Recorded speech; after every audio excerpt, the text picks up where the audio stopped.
Go live. Hi people, and hello my Chili Con Carnage crew. It's Chili here for another live stream, and hey, there was a bit of a delay there because, technical things. I think my mic was a bit stuffed up, so I had to make sure that I could hear myself, and it was a lot clearer than last week's episode, because when I was re-watching that, I found there was a lot of audio issues.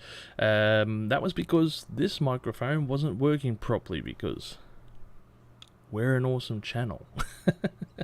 So, without further ado, this is just the live stream, live listener race, everyone. You know the drill. We're going to be talking about some music news, new releases of albums, all kinds of things, just music related, really. Keep you up to date and stuff like that. I don't plan to make this an extremely long episode. I just want to make this an episode just to keep you guys up to date with a few things going on around the world. So, let's get started. The first things first.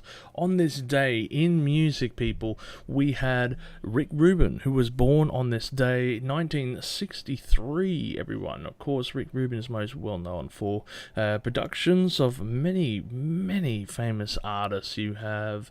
he's the co-founder of Def Jam Records, worked alongside Beastie Boys, LL Cool J, Public Enemy, also did a lot of albums with Slayer, System of a Down, and American Records, Metallica, numerous artists in the field, putting out a lot of really good music. I think he did an album with Santana even around about 2010, somewhere around that time. So yes, Rick Rubin is a very big name in the record industry. Also, probably well known for his War on Noise. Everyone might remember that from back in I think it was like the 2000s, where everything was just recorded on such a level that it was not compressed. It was just this massive waveform that was so loud to hear in your headphones, and it kind of carried over to nowadays, to be honest.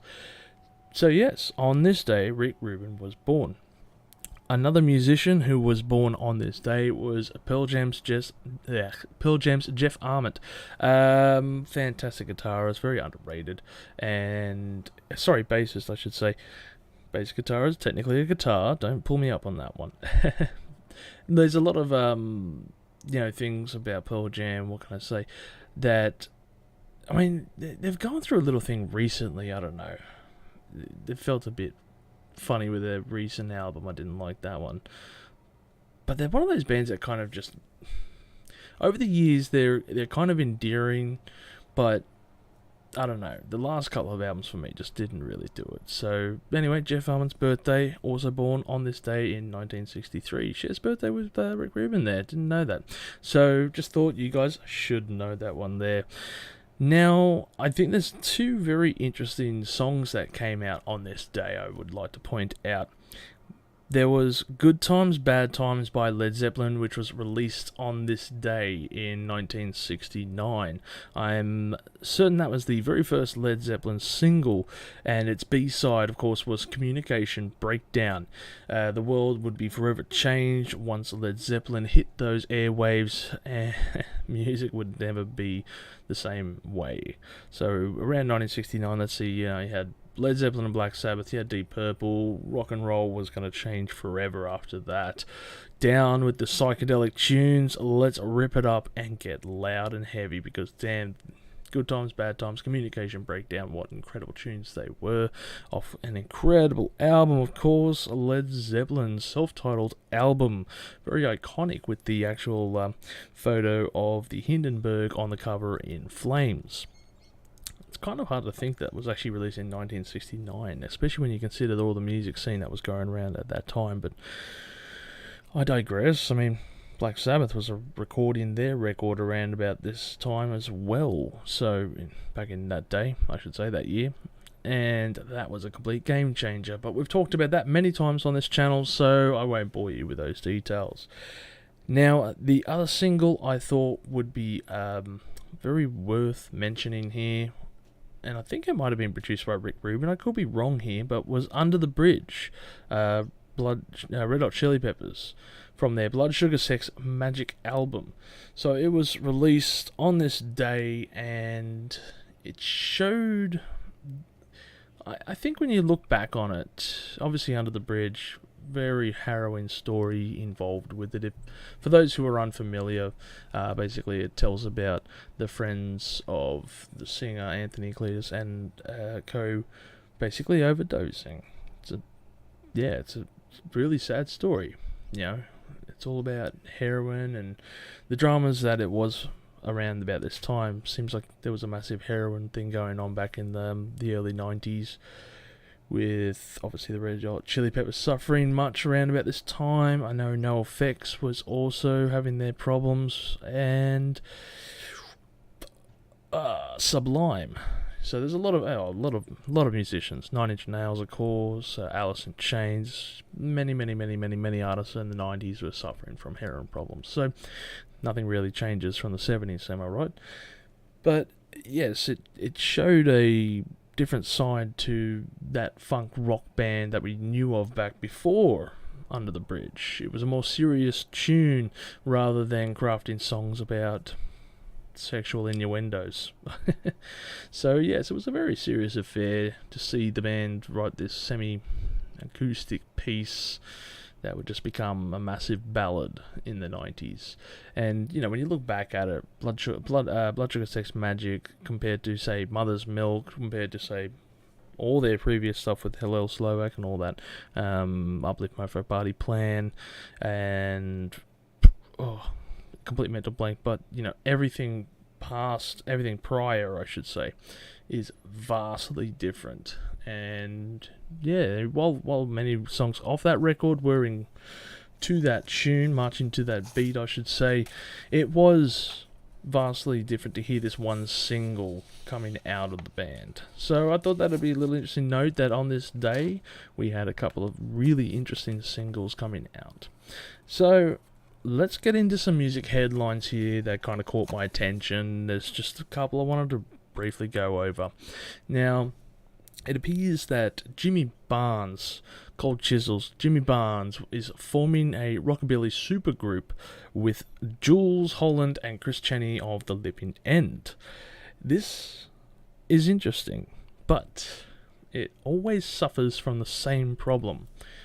Supergroups, they rarely work out, and I really want to cover that more in another episode I'm going to be doing probably about 2 or 3 months down the track, where I'm going to be talking about supergroups in general.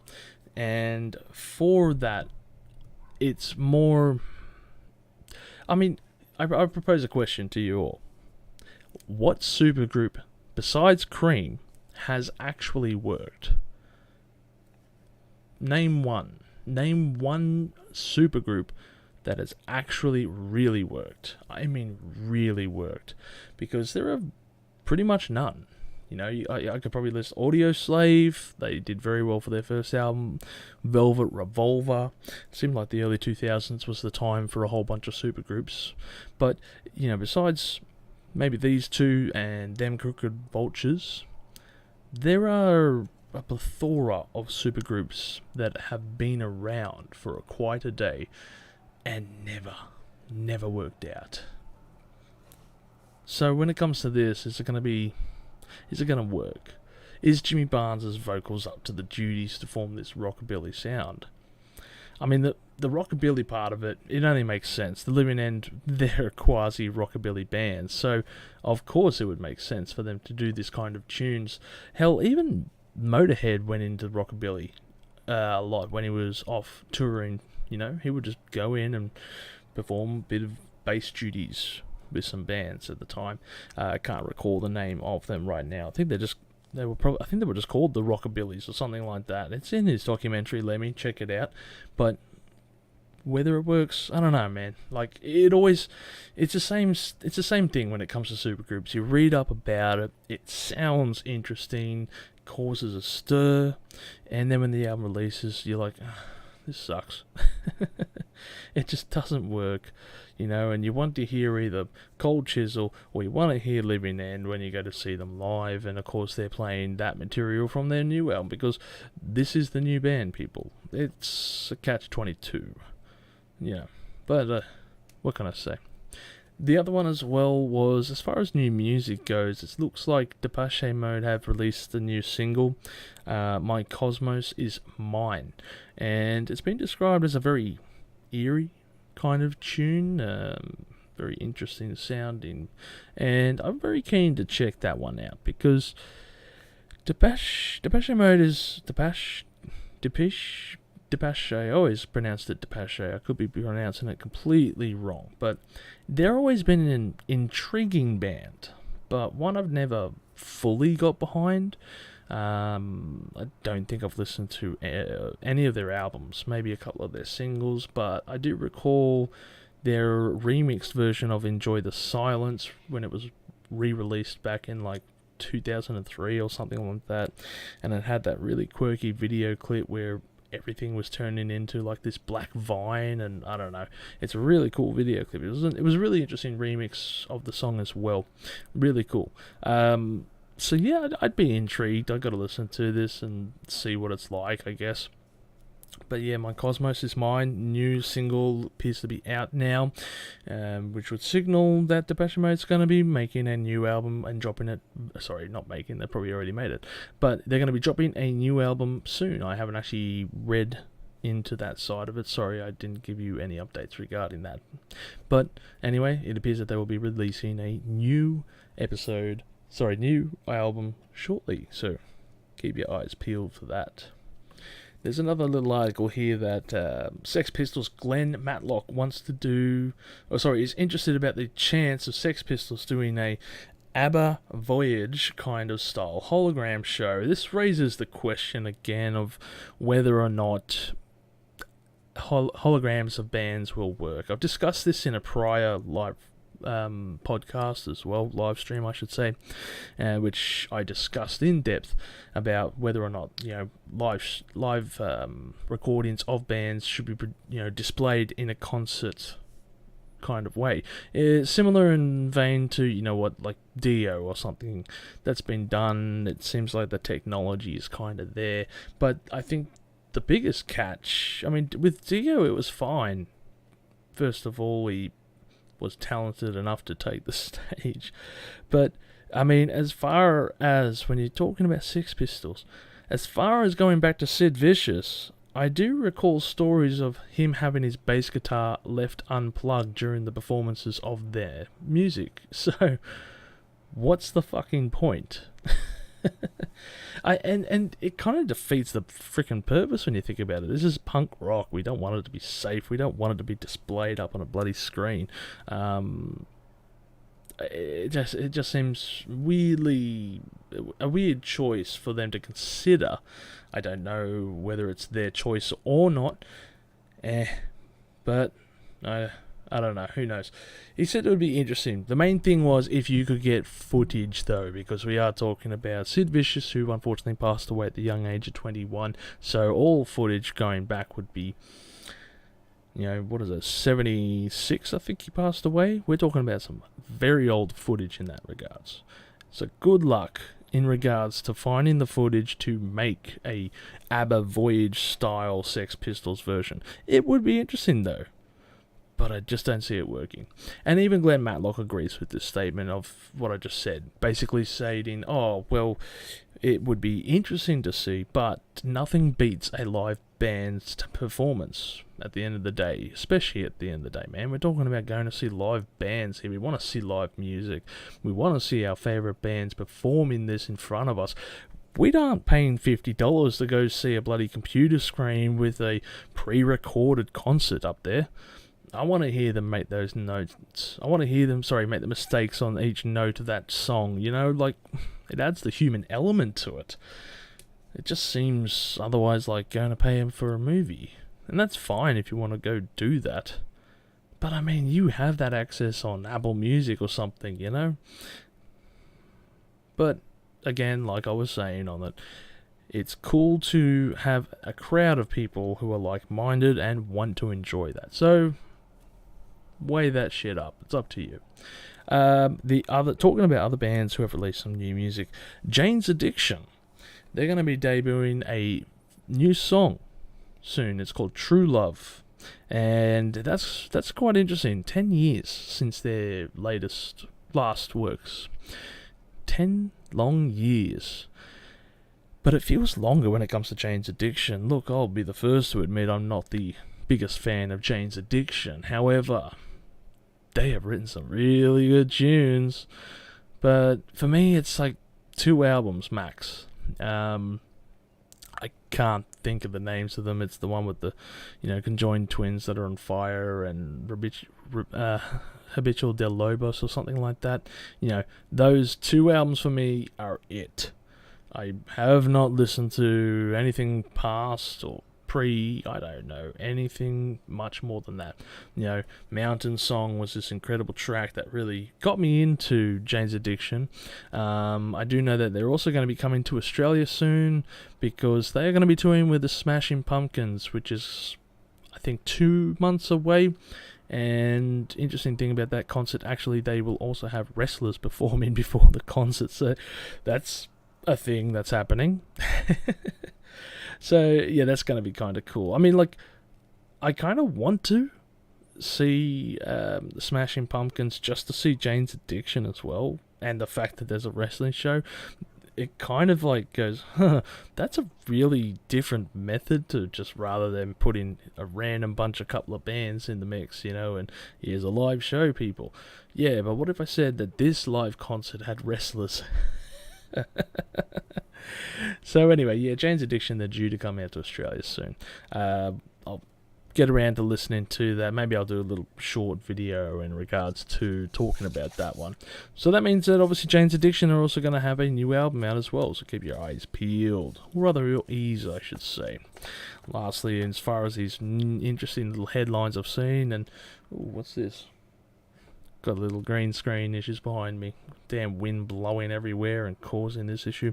Funeral for a Friend, people. They're announcing the 20th anniversary of Casually Dressed and Deep in Conversations live performance, people. I tell you what.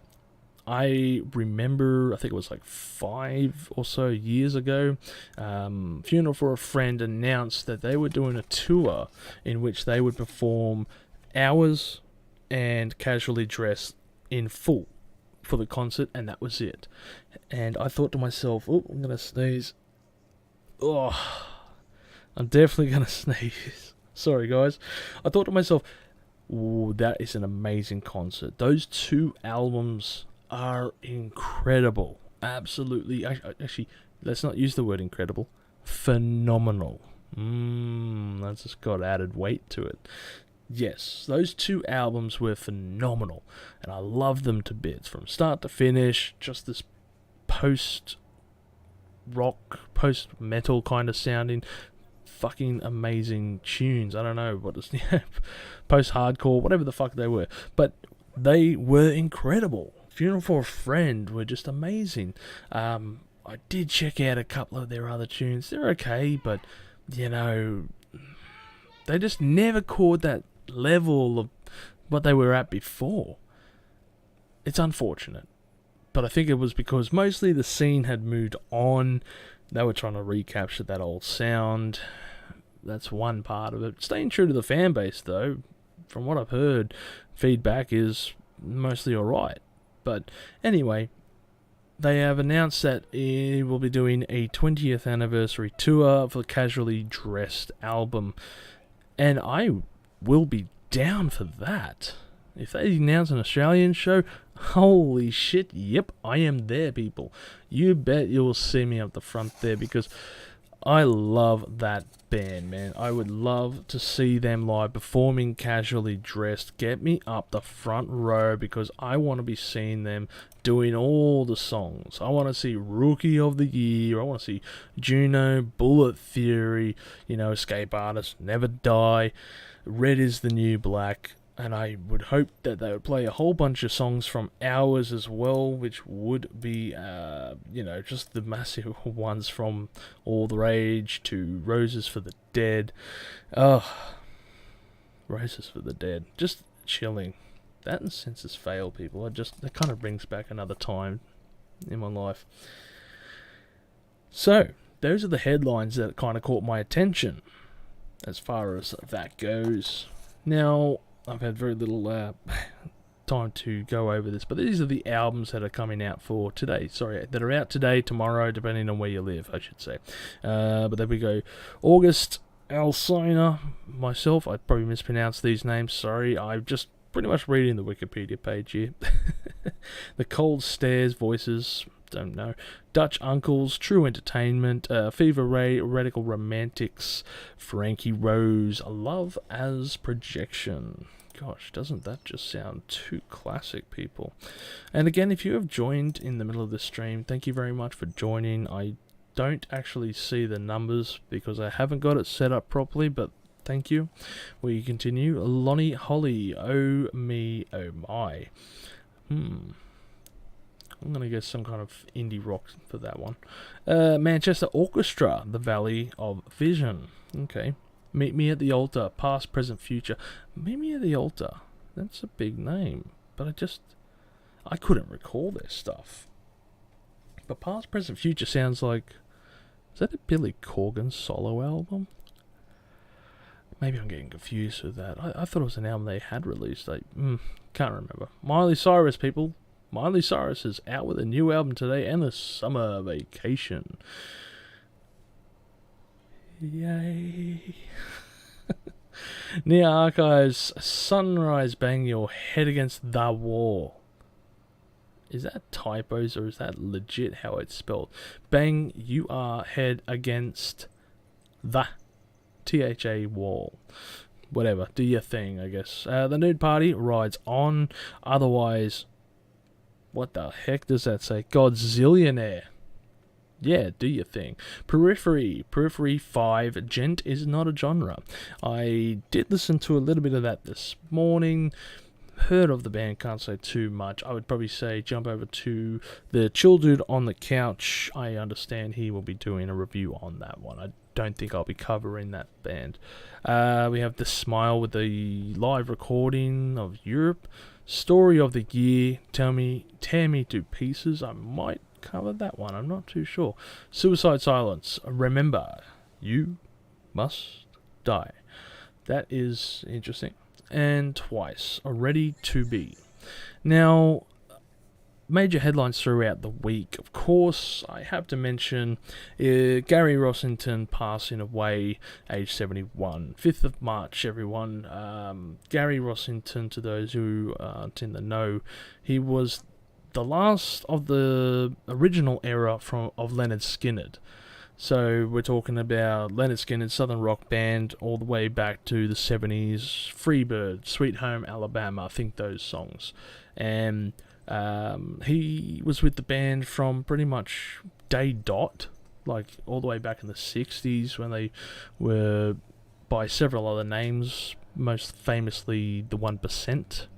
And obviously was on their first album, Onwards, which was pronounced Leonard Skinner.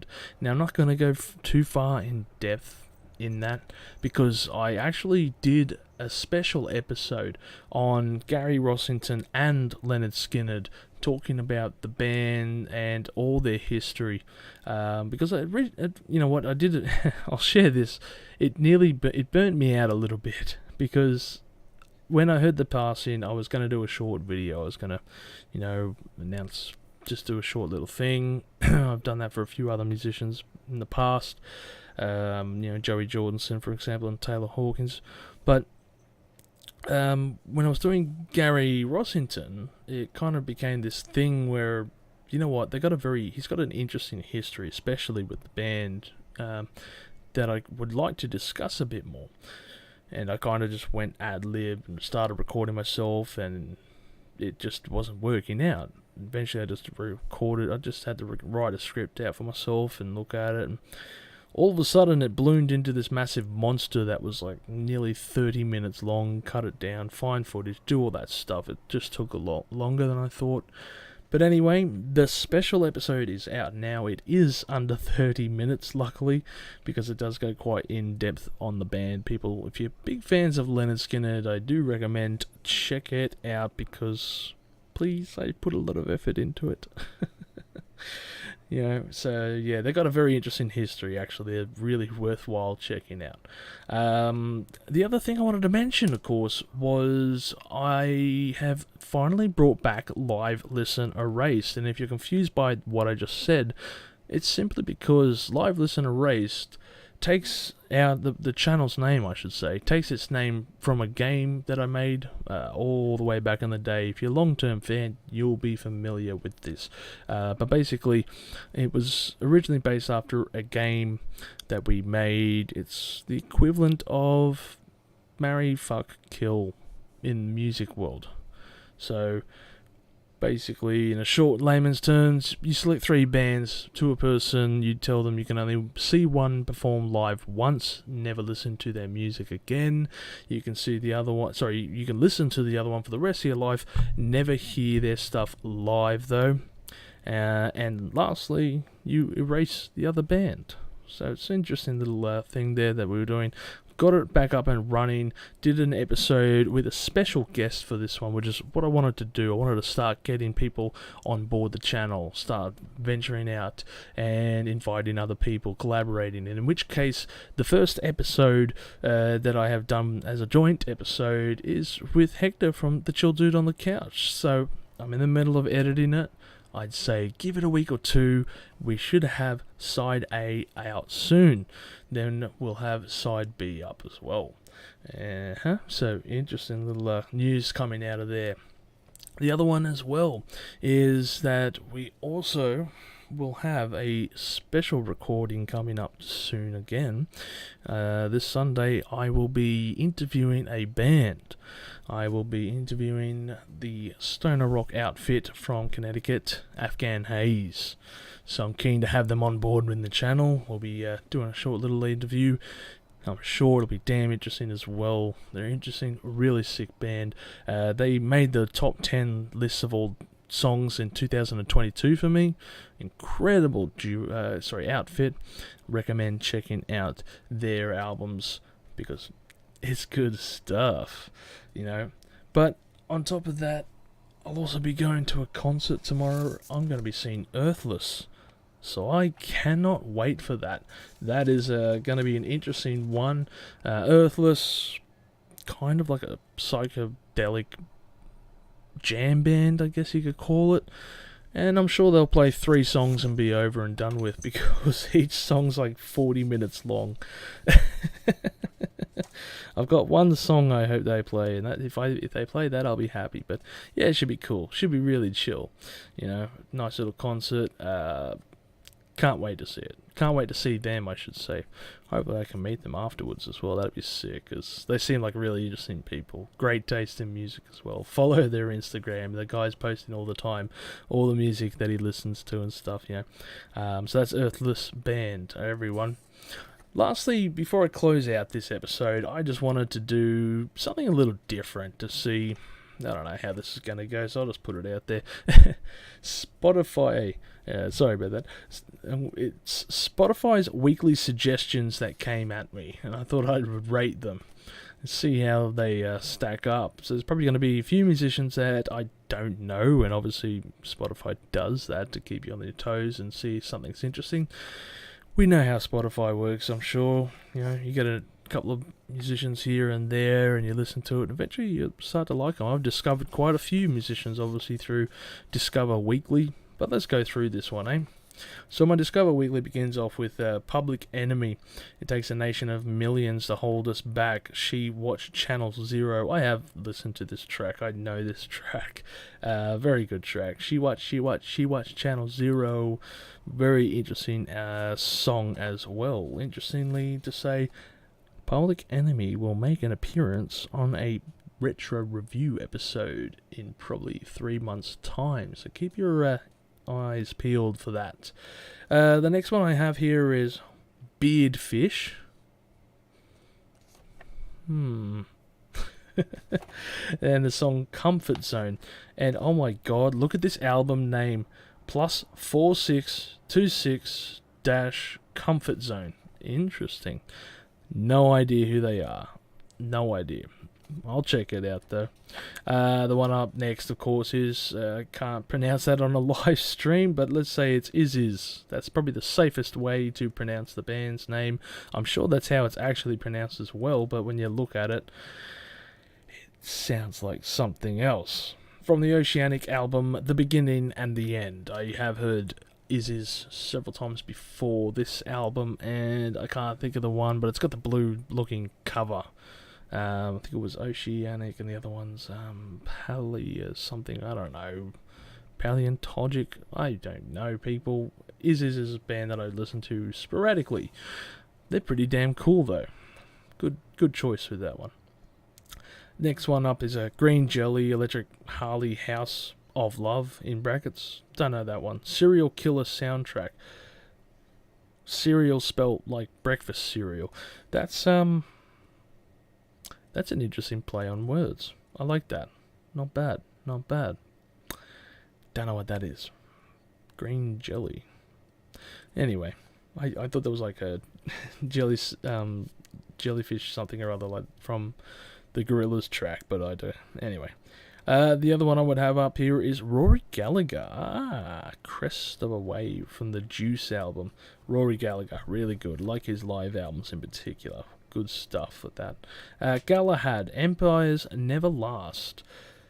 I swear, this sounds like a band that's been around for a long time. I should probably know them, but I don't know them, sorry. I do not recall the name Galahad. Sounds like the name of a prog rock outfit from the 60s and 70s. Lucifer's Friend, Ride the Sky.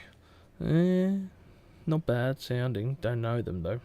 Deadland Ritual, Down in Flames. Again, don't know that one. Peeping Tom, Mojo. I don't think I've played the entire Peeping Tom album, but good shit. Mike Patton, I think, is in Peeping Tom, if I can recall that correctly. And I can't think of the song right this moment, but I might be thinking of the track Tomahawk. But yeah, Peeping Tom is definitely a song. Couple of songs I've heard from them, I should say. Death, Politicians in My Eyes, from the album For the Whole World to See. I wonder if that's talking about the band Death. Just trying to see the cover, it's in this tiny photo. If it's the death metal band Death, then okay, I have not heard that song. I haven't heard a lot of their category, actually. I probably only played 2 of their albums that I can think of. The next one is, oh my god, can I even say this on a live stream? The Bambi Mole Esters. So, theme from Slain Beauty.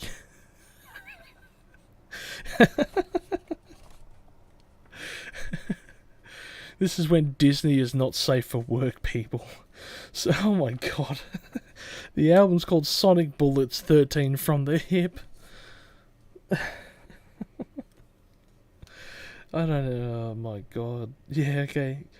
Not safe for work version of Sleeping Beauty. If she doesn't wake up, use the 13 bullets from the Hip stance, people. Oh shit. Joy Division, Dead Souls. Yeah, okay, I know that one. Juice. What the heck is this? Juice Leskinen Slam. Outtoon Valoon. Outtoon Valoon? I don't know, man. This has got the. And what the hell is with this album name? XVO Talca 3? It sounds like an airport code followed by talcum powder. I don't bloody well know what to make about that. Les Claypool, people. I know this song. Why? Winona's Big Brown Beaver. Yeah, I've heard that track. This next one, I think I played it very recently. Was Cadaver with Elder from Deep Within, and that's the Eldaver, A Story of Light and Darkness. I'm pretty sure I just recently played this album for the first time, like a week ago, when I was checking out Enslaved, and I went on a rant, went down that rabbit hole. Good shit. That's some good shit from that album. Bauhaus, Third Uncle, why not? I don't know. Them, though. The Shrine, Tripping Corpse. Tripping on a Corpse? Tripping Corpse, no. Bless Off is the album. Sure thing. Journey with this track of a lifetime. I do know this song. Couldn't recall it straight away. I only just recently got. It's from the self-titled album, the very first one back in, I think it's 1975. So we're talking about Neil Schon's band after he left Santana. This is a really good album, actually. It surprises me compared to what Journey would become in the late 70s and 80s. It's much more jazzy, experimental to a degree, less pop rock, I guess you could say, especially when it comes to that 80s pop rock sound. So I really like their first album, actually. How do you freaking pronounce this one? King, Kyng, I would say. Breathe in the Water. Looks interesting. Why not? Burn the Priest. Okay, that's Burn the Priest, which was Lamb of God's first album. Sorry, band name, I should say. Honey Bucket. Is that the name? Okay, I didn't know that was a track. Burn the Priest. I'm pretty sure that was. Yeah, it was. It was Lamb of God. Yes. Okay, the other one, Necromantic's Haunted Cat House. Yeah, fair enough. Return of the Loving Dead. That sounds like an interesting album, doesn't it? Hollywood Rose, A Reckless Life, remixed by, who the heck is this? Gilby Clarke featuring Trap, because it's such a long track. The Roots of Guns N' Roses. Okay, that's interesting. Hollywood Rose, actually. Weren't they... They've got a weird connection with Guns N' Roses from memory. Weren't they like the previous band for one of the members? I'm trying to think. Either Duff McKagan or Slash, possibly. I can't recall now. But anyway, Hollywood Rose people. Consortium, It's Not Easy, from the album Rebirth, don't know. Sir Lord Baltimore. Really? Sir Lord Baltimore. Hard Rain Fallen from Kingdom Come. Okay, whatever. The Dukes of Far Out. The Dukes of what? Stratosphere, sorry. 25 o'clock. Kind of reminds me of 8 days a week there. Good old 25 o'clock. Chips from the Chocolate Fire. What the crap is that album name? Chips from the Chocolate Fireball. Oh, there are some interesting album names out there. I like it.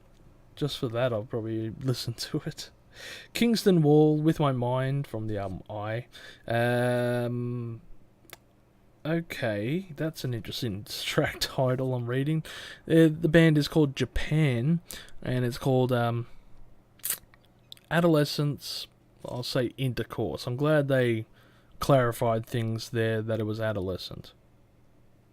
Anyway, from the same name of the album there, Japan. Am I thinking of Japan X? J-Rock Scene? I don't know. Maybe. Skid Rock, though. Time Bomb. The Gang's All Here album. I don't haven't listened to a lot of Skid Rock at all. Not a massive thing. Pantera. Actually, here's a track I don't think I have heard from Pantera. Avoid the Light. Because it's off the Reinventing the Steel album, 20th anniversary edition. And if I'm talking about Pantera, that is easily the album that I least played, excluding their first 4. Because if you're unaware, before Cowboys from Hell, there were 4 albums. So no one listen to that. That's like a drastic change, a very big change in the way. Alright, and lastly on Spotify's recommendations, Man or Astro Man Rocket Ship XL-3, Your Weight on the Moon. Interesting mix of tracks there. I like it. Sounds interesting. There's some cool ones there. There's some ones I've heard before. There's some stuff I'll definitely check out. It's been a little while since I've actually played a Discover Weekly playlist. So, yeah, that's pretty cool.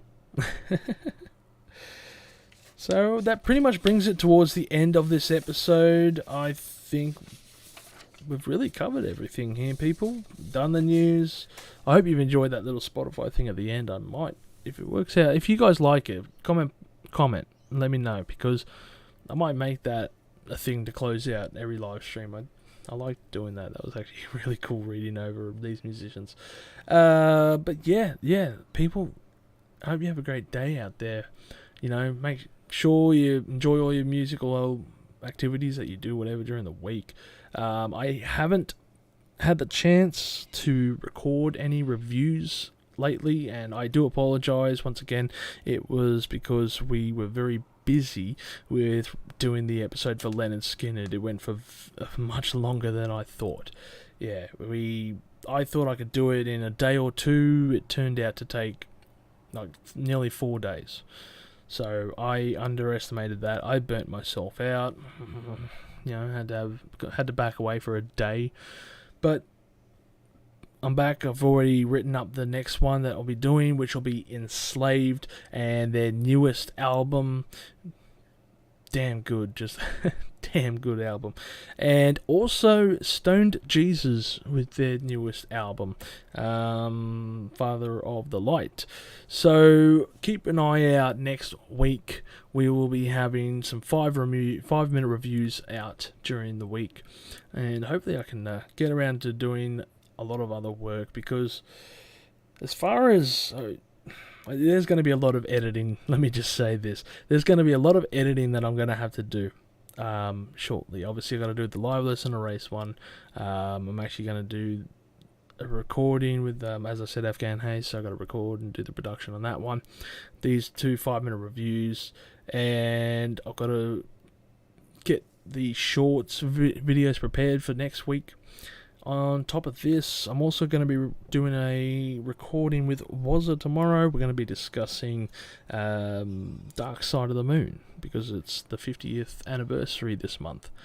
And want to make sure I can get a chance to just talk lightly about that album and, really kind of discuss the feeling of it.